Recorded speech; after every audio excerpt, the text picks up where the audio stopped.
Right, welcome back to the Young Fan Podcast and welcome to another League One Roundup show on this Sunday afternoon. Game week 22, I believe the final batch of fixtures before Christmas. Merry Christmas to you all. Let me know in the comments section, you happy with your team's result and performance yesterday? Mixed reviews. I'm imagining I'm going to see some mixed reviews in the comment section. I'll be replying and responding to all of them as per usual. 4 selected games, like it always is on these roundups. We'll be touching on the other games as well in a little bit of detail, but breaking down 4 games and then, I don't know, put the final touches around the grounds if you like. Let's get into it. 100 likes would be very, very kind of you. Please do hit that like button. It's free, it's easy. It's amazing. We're really growing the podcast in the moment. I love creating content over the Christmas period. I'm back home for Christmas. I feel better. A little bit of a cold, but I do feel a little bit better. I think something about, coming back, driving home for Christmas, if you don't understand the reference there with the song. And then, just really settling in, spending time with friends and family. And it's really, really good. So I'm excited. And of course, the podcast can be in full swing because League One is going to be in full swing as well. So let's get into it. Let's start off with Sheffield Wednesday against Oxford United. So, I watched the game. It was actually a really, I'm going to say, good game of football. In terms of quality of football at times, it wasn't one of the best, I'll be honest. It probably wasn't one of those where you go, that's an incredible advert of exceptional League One football. But it was certainly end-to-end. Really, really good in terms of an end-to-end game of football. It was edge-of-the-seat stuff. For a neutral, for a 0-0, it was very, very good. It was a very, very good game. But like I say, it was quite nitty-gritty at times. It was quite frustrating. And I think when you support a team, in this case either Sheffield Wednesday or Oxford, you do sort of go, at times we could have been a little bit better in certain areas. But in terms of when looking at the entire game, especially the last sort of 10, 15 minutes, it was end-to-end. It was either team could win this game. And it was really, really open. And more open, I think a lot of people would have thought it to be. I think a lot of fans, and quite rightly, this is not me digging at those fans, but I think it was one of those where a lot of people were expecting Oxford United to get beat.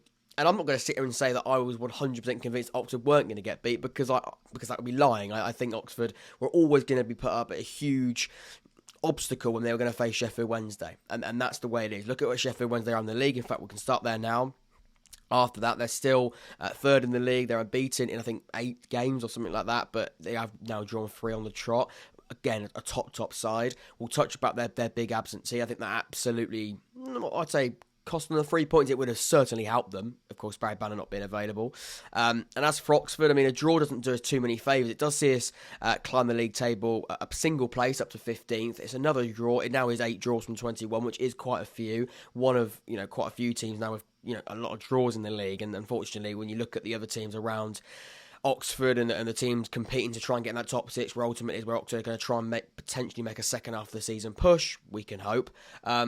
Teams are winning, and unfortunately draws don't get you there, quick enough. But, you have to look at it on face value. You have to look at the opposition, and then Sheffield Wednesday away from home, Hillsborough, we know how difficult that is. One of the sides that have been turned over there this season. To go there and put in the type of performance we did as well was also really quite pleasing. It wasn't a dig deep type of performance as such. It wasn't every man behind the ball. We weren't playing with less possession. We weren't allowing them to soak up soaking up pressure, allow them to have the ball.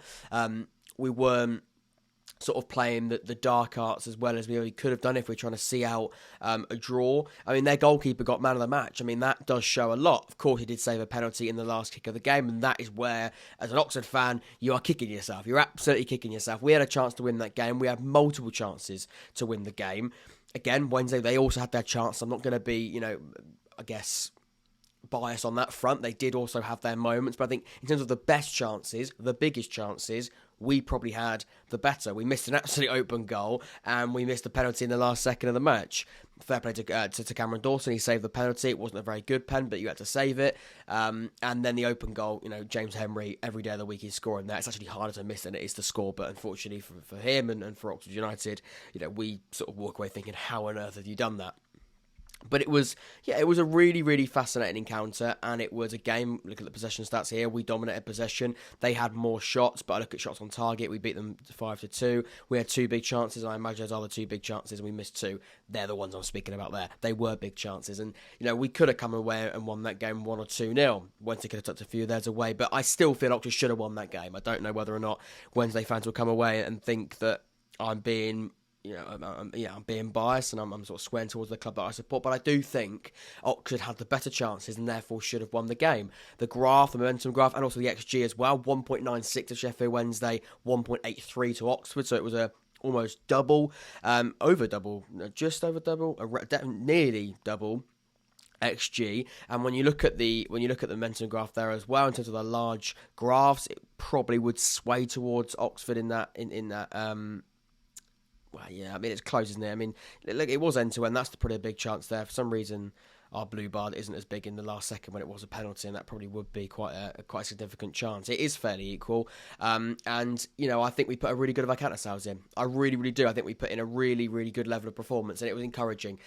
Like I say, a draw's annoying because you look at the other side, a draw, unfortunately, isn't going to be enough to climb the table at the speed and the rate that you need to. And we are, unfortunately, not running out of games, but every game you play is a game that's missed. And in a chance like this, we actually could have won the match. But we'll sort of have to learn our lessons. We've got a really difficult test on Boxing Day against Ipswich, and we've got to try and go there and put in a good performance. But that was encouraging, and that just shows, I think, and Robinson, as much as maybe his conferences after the game can be a little bit annoying from a fan's perspective, but I think he got it right. I think he did say this does show how far we have improved across the season. At the start of the season, I think we would have been turned over massively by Sheffield Wednesday, but we have got a lot out of the game, and we could have even got more. Barry Bannan missing was a huge blow for Wednesday. I'm not going to sort of shy away from that. He was, of course, the player that you look at that side, you expect to be in. Napoli is the first name on the team sheet if he is available. He's going for an injury at the moment, and he wasn't available for selection, but he's a top player. We know Barry Bannan, he's one of the best, if not the best in the league. He's creative, he finds the pockets, he can drive at players, he can bang one from distance, and he can also be, I think, almost a leader. But a leader through performance. I think they missed someone like that. That final ball for Sheffield Wednesday yesterday was really off. It didn't look like they had someone that could just pick up the ball and find a brilliant pass, but also have the composure to try and find that loose ball that through ball that sort of can thread and open the game up. And I think Barry Bannan would have done that. He wasn't available, and that would be a huge absentee for Sheffield Wednesday. But it finishes 0-0. I know I don't normally talk about 0-0s on the roundup, but I think it was one of those where there was quite a lot to speak about. The missed penalty by Josh Murphy in the final minute will be the one that gets spoken about. And it is annoying, but penalties are missed by a lot of players. Harry Kane missed quite a big one recently, so let's not jump on that. And we had a chance before that was arguably much bigger, an open goal that could have won the game. So let's move away, but let's also be encouraged by it, because I am.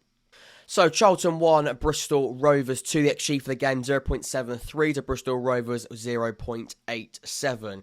It doesn't get much better at the Valley, does it? It doesn't get much better. Really tedious, worrying times. And we spoke about it in the preview. It's not really a case of solely on the pitch antics going wrong. It's definitely higher than that. It's definitely an ownership problem. It's a CEO issue. It's a structure that at the moment for Charlton is causing a lot of concern and causing a lot of damage, actually, because the results on the pitch also are not showing much sign of encouragement, and the fans, quite rightly, at that football club are very, very worried about the future and worried about what almost promised quite a lot. It did promise quite a lot. I was actually generally quite impressed with their window in the summer. I thought the players they're bringing in definitely suited Ben Garner, who they appointed. They brought in a lot of players that he'd worked with before at Swindon, notably. Players that I think fitted his style. He's now set. Now they've now really got a lot of players that fitted his style, fitted him as a manager.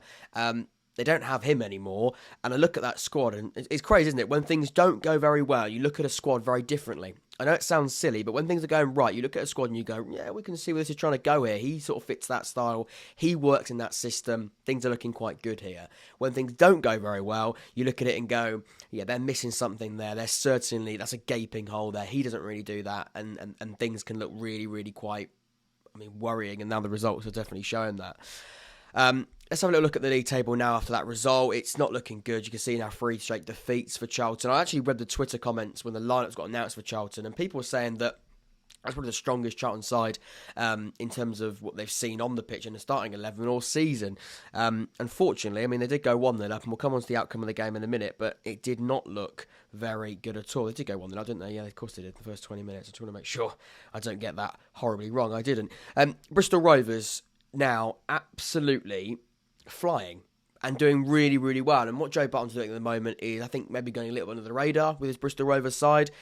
They were sort of down here, sort of 16th, 17th a couple of weeks ago. And I don't want to keep repeating myself because I know everyone says it in the comment section. We know. But I could do it again. It is absolutely wide open, and a couple of results. You can see Bristol Rovers' form here. It slowly builds, and you sort of look at it and you go, I didn't notice they're actually unbeaten in the last 5. I didn't notice they've won 3 out of the last 5, and now they're on 31 points, and they're only, 3 points off Derby. They're absolutely in for a chance, and they're now bringing themselves into position with the second half of the season. Absolutely, who knows what can happen, and that result yesterday at the Valley was really, really good. The XG was fairly tight. It was a fairly tight XG, 0.73 to 0.87. It was one of those where, and normally that does happen, it was a sort of a game of two halves. But also, I think it was a side that took their chances, and Rovers did that. John Marquis is a striker that I think can cause a little bit. I mean, he came off the bench and scored 2, didn't he? He's certainly an impact sub, 61st minute, 72nd minute. He certainly is a player that when he gets a chance, you don't really know what's going to happen. Sometimes he can be very clinical. Yes, there was an example of him being just that. His time at Pompey was sort of always shadowed by the fact that he wasn't very clinical and he could be a little bit hit and miss in front of goal. But yesterday he turned on the heat, he turned on that fire in form, and he proved to be very, very important. And you can see the first half and the second half almost polar opposite. I mean, after Charlton had that really big span the first 20 minutes, I'd say things fell off. They absolutely fell off. And it was one of those where I think they probably scored, and this paints a picture really, really well. Charlton on the front foot first few minutes, first 10, 15 minutes of the first half at home. They score their goal. They go 1-0 up. And then it's got to be a level of complacency. You go 1-0 up and they drop off. They drop off at 1-0. And then pretty much, other than the first sort of 5-10 minutes of the second half, it is all Bristol Rovers. And Rovers smelt blood. You cannot drop off when you're not in form. You can't drop off anyway, but certainly not when you're not in form, because teams will smell blood. They'll know the confidence isn't there. They'll know that, I think Charlton probably scored their goal a little bit nervous. Let's try and hold this out. Let's try and win this game. And let's try and play a little bit more pragmatic. Let's not, go for it. Let's try and see what we've got here and see and protect our lead. That was very silly, very, very silly. And Rovers, like I say, they absolutely capitalised on that. They came forward in the 61st minute and in the 72nd minute, and they made things absolutely worse, didn't they, at Charlton? Things are looking really, really worrying there now. By the way, exactly the same average ratings there for their squads. Things at Rovers, like I say, are sort of going a little bit under the radar, but it's got to be really exciting. I imagine it is really exciting. I look at that squad, I look at who they've got there. Josh Cobb and Aaron Collins are really good too. Anthony Evans behind them. So that 3 is really exciting and doing a really good job. That 4-3-3, they need another striker, don't they? If you're sort of highlighting one area, and I probably will do my January transfer window video, but a striker for Charlton is the issue, and that is, I think, what they're going to try and do in the window. They need to go get a manager first, though. That's going to be on their list. I think if we're doing what needs to happen in January, what needs to happen as soon as possible to improve the football club and see a turnaround, they need to go and appoint a manager. Or maybe even bigger than that, they probably need to go and find a new owner. And I know that isn't easy whatsoever. It's not like, popping down to the shops and buying one, but it is also a case of this is a thing that's wrong from the top, and that needs to be solved.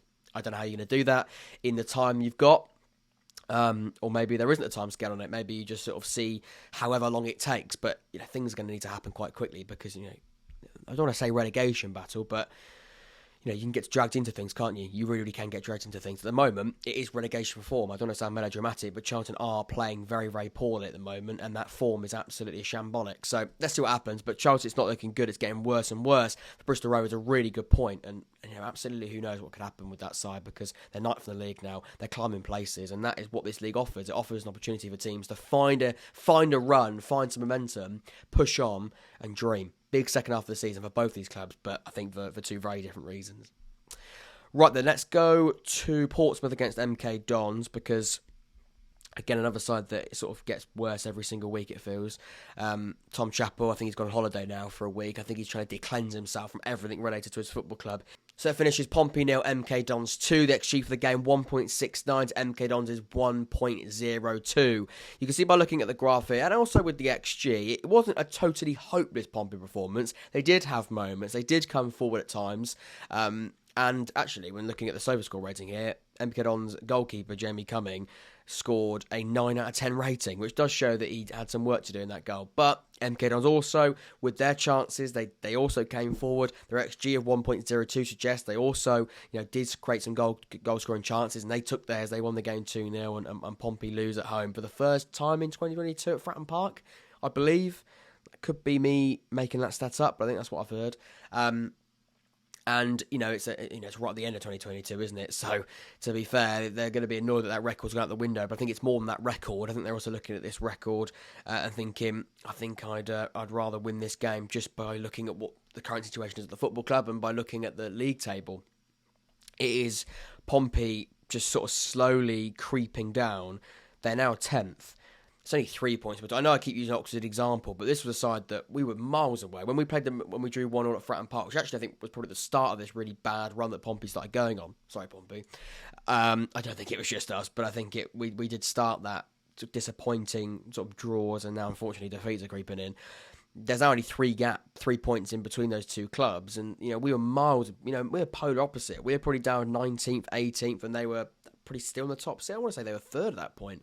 And things are sort of slowly creeping down for Pompey, and now 4 defeats, not 8 defeats, 4 defeats, 8 draws, 7 wins. They have still got some games in hand, but something isn't right. And I look at social media, and sometimes that can be quite dangerous, can be quite toxic, but also can be a good indication of how fan base is feeling. At the moment, I think what we're seeing is a lot of question marks being pointed at their manager, Danny Cowley, and rightly so. I would say you have to ask him questions. You can't sit there and go, look, he's a nice bloke. Let's not give him any type of, not stick, but let's not hide away from ultimately what is his responsibility. His responsibility is to turn around, but most importantly, before even having to turn around, get results on the pitch. At the moment, that isn't happening. At the moment, that isn't working. And whether it's a system, whether it's personnel, whether it is maybe a little bit more sort of left field about losing a dressing room, players not listening to instructions, players not really responding to what he's trying to do as a manager,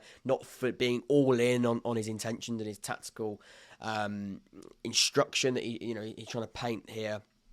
I think it is a little bit in between. I don't think it's a case of he's lost his dressing room, he's got to go right now, and let's try and find a new manager over this sort of Christmas period. But I also don't think it's as easy as, let's say, unavailability, injuries, pure player responsibility. I think it's a merge of two. I think it's a really big merge of two. Also, for MK Dons, congratulations to MK Dons. They won the game, and they've been absolutely horrendous this season. And Dean Lewington, who of course has been their captain, managed the side yesterday.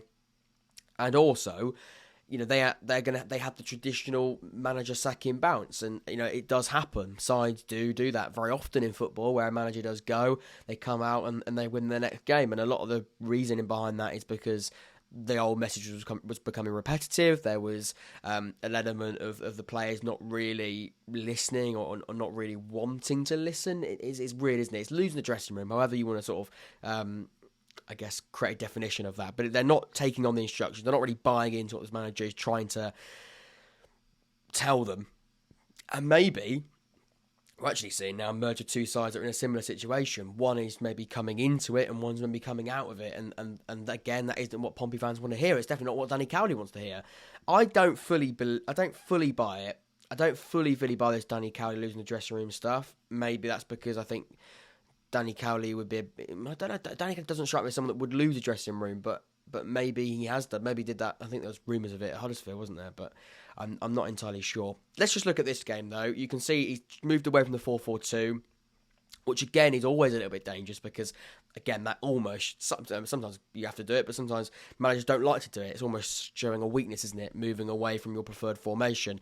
He's gone with this sort of 3-4-2-1, but Josh Karoma playing a little bit out, drifts out wide, but also sort of playing that number 10 or that narrow number 10. But yeah, it's strange. It's a little bit bizarre. Owen Dale, although we got a really bad rating, I heard he was actually quite a lively spark on that right hand side, and was one of the only players that were making things happen. Yeah, it doesn't look good. It just looks a little bit messy, doesn't it? You look at that and you go, that isn't really what was working. And yeah, maybe you got to change it, and maybe you got to, it's either stick or twist, isn't it? And he's decided to twist, but it still doesn't look good. It still looks a little bit shaky and a little bit not what Danny Cowley was wanting from his side. Also shows frustration here. He got booked in the game, and that also is a sign of a manager that isn't very happy, knows something's going on, feeling the pressure. A lot of the time when a manager gets booked, it shows they're feeling the pressure and they're feeling things aren't looking great. I mean, look at that. Renan Curtis on the bench, speculation about his contract. Joe Morrell on the bench. Dane Scarlett, who played nearly every minute of the season so far, started a lot of the games. Sean Raggett, I don't know if that's an injury thing, but again, him not playing is a big surprise. So he's not right there. And he hasn't. I mean, he can't stick around for long because these Portsmouth fans are quite rightly very, very ambitious about where they want their football club to go, and I think Pompey generally also really excited to see where their football club needs to go. And it's just really weird how a side can look so good at the start of the campaign, and injuries have played a part, but players are coming back now, and even with the injuries that they've had, and now players that are slowly creeping back, should be doing better than that. The performance but yesterday apparently was really, really bad for the most part. They did have their moments, but generally it wasn't great. And you can see by looking at some of the stats here, there are a few worrying ones. They dominated possession, same amount of shots. They did have more on target, but it was one of those where you're sort of huffing and puffing. But it was just they're allowing MK Dons to sort of play MK Dons' traditional way before the issues of this season, where they would allow them way too much time on the ball. Yeah, it didn't look good. They got run over. To be fair, they did, and I think things are gonna get worse and worse. Apparently, it was quite toxic at Fratton Park yesterday as well, quite down, quite dull, and you can see why. It's hard to sort of be confused to why that was, because things don't look pretty there, and things need to change. I think sooner rather than later, to be honest with you. Right then, let's go to the final game in depth of the four before we look at around the grounds, before we look at the other games that we will touch on, but it's important to touch on all the other games as well. It is a game which I think I don't want to say it. I think I said 1-1 in the predictions. It's 1-0. Ipswich, not great. Not great for Ipswich. Not great. And this sort of continued strange thing at the top of the table where sides now are just dropping points and making it really open. It does continue. I know Plymouth won, and we'll come on to their game. They won 2-1 against Morecambe yesterday. But I look at this sort of really strange form here. Look at this here. A lot of draws, a few defeats in there. It's a little bit patchy. It's not a relentless front three at the moment, is it? And it's actually allowing maybe the sides like Barnsley, who won again yesterday, Bolton, who won yesterday, Derby, who won yesterday, now Wycombe, who, where have they come from? They're now just outside the top six. We're speaking about a side that weren't really anywhere near it. They were sort of, well, they weren't near it because every side is at the moment, weren't they? But, you know, I'm looking at sort of 12th, 13th, sort of a mid-table season. Bang, win now. You know, in 7th, so close, and it could be a classic Wycombe season. It could be. It really, really could. They looked really good against Pompey a couple of weeks ago on Sky Sports. I watched that game. I think they looked like the Wycombe of old. Against Ipswich yesterday, they also did exactly what Wycombe are going to do. I mean, look at this possession stat. That screams Wycombe. In fact, if I knew that the side that didn't dominate possession there, the side that weren't highlighted in blue, won the game 1-0 against a top side like Ipswich, who are performing really good well this season, who would win that game? I'd put my money on it being Wycombe, because that's exactly what they would do. They're actually, for the game, was 0.57 Wycombe to 1.03 to Ipswich. 71% possession Ipswich, 19 shots to 9, 6 shots to 3. In terms of block shots, 9 to 4. Fouls, 13 to Wycombe, 10 to, of course, Ipswich. 7 corners to Ipswich, 2 to Wycombe. They don't go and win the game, and that is because Wycombe don't feel as though that is important. They are basically just going to go, right, we're going to take our chance, we're going to sit back. Ipswich, you can have the ball. We're confident in the way that we play. We're confident in the way that we've set up in the very, very strong and well-structured 4-2-3-1. Very, very, I think, robust as well. It is very well robust. That's hard to say. I think they're well organised at times. They're a unit. And they're no nonsense. And they're not the most attractive. I think what Gareth Ainsworth has shown in recent years is you don't need to be. I mean, this Wycombe side have been very, very successful in League One, and there's been a couple of changes, but they have been generally very successful, and that comes from being very, very good at defending strongly, breaking up play at key times, and taking the chances, playing direct. Ipswich have very different ideas on how football should be played, and Kieran McKenna also feels that, and that's why they've worked generally very, very well, and they are having a good season, there's no doubt about it. But we look at that, they also played a 4-2-3-1. Didn't look as strong. You know, these are some brilliant players. It's a very, very strong Ipswich Town side. A change in formation. Normally we're seeing this sort of this three at the back with the wing backs of Burns and Leif Davis. He's gone with a 3 today, or a back 4, sorry. He's gone with a back 4. Whether or not that's a sofa score decision, or maybe he did it with a tactical change to try and match up with Wycombe's and try and not allow an overload in certain areas. I'm not entirely sure, but still it feels a little bit bizarre. I mean, Edmondson not being there suggests that maybe then he came off for a centre-back. So, again, that could have been an injury thing. It could have been a tactical thing. I'm not entirely sure. Lee Evans not been in the squad. Was that an injury thing, or was that a weird thing that he decided to do? That also seems quite bizarre. A few weird ones, actually, when it comes to team selection. But it's classic Wycombe, isn't it? It's classic Wycombe, and they don't feel as though they need to have the majority of the possession. They don't feel they need to have... I mean, look at the graph here. It's an absolute domination for Ipswich. Absolute domination. But Wycombe score when they're not really on top. They go 1-0 up. Second half, they're going to expect a whole load of issues for Ipswich coming forward, and they deal with them. They deal with them really, really well. And it's well and truly open now. It really, really is. So... let's see what happens. But again, I don't think many Ipswich fans would have felt that. But they didn't take their chances. Again, they are struggling at that. They are struggling at sort of taking their chances. 19 shots, 6 on target. XG of 1.02. They should have scored yesterday. They weren't able to. So they'll be annoyed by that. And they need to sort of be a bit better in that final third. But, we know Wycombe. They're absolute monsters at doing it. So I'm not surprised they were able to. They've been doing it for a long, long time and been very successful in League One by doing that. Right, then let's go to the other games as well. Finishes Derby County 4, Forest Green Rovers 0. I expected a comfortable Derby County win. We saw that. You can see by looking at the graph there as well. David McGoldrick scored a 9.5. He scored a couple of goals in the game. A hat-trick, I believe. Yeah, lovely little hat-trick there for David McGoldrick in League One. Crazy how that boy is in League One, but he's now scoring goals in the division, so he's doing a fantastic job. Derby on fire. They cruised past Forest Green at Pride Park with utter ease. Forest Green never really causing the home side a problem.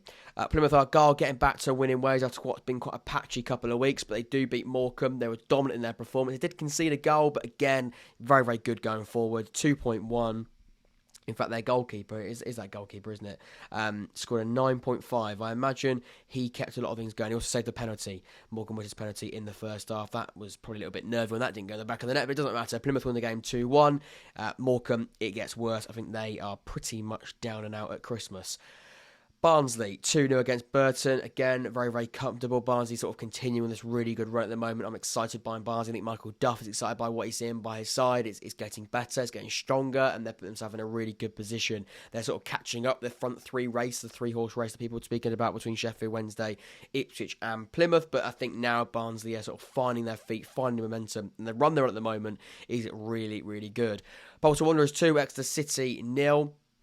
Exeter sort of at the moment sort of going through quite a difficult patch. I mean, I look at the last sort of 5 games, only won 1 in their last 5, the 13th in the league. Still good when you look at the grand scheme of things and you look at where they were last season and getting promoted. Again, going to Bolton and losing 2-0 isn't an embarrassment, but Bolton looked very strong in the game. Exeter had their moments of the last 10, but a little bit too little, too late for them. 2 goals from Connor Bradley and by Dion Childs. So some good first half performances there for those 2 players. Second half a little more equal, but it doesn't matter. They win the game 2-0 for Bolton. Getting back to winning ways was the most important thing. Is that all the games? I know a lot were postponed in the end. Was it? How many games were postponed? 1, 2, 3, 4 games postponed in the end, which is a little bit of a shame. They'll be rescheduled, of course. There were a few frozen pitches on Saturday morning.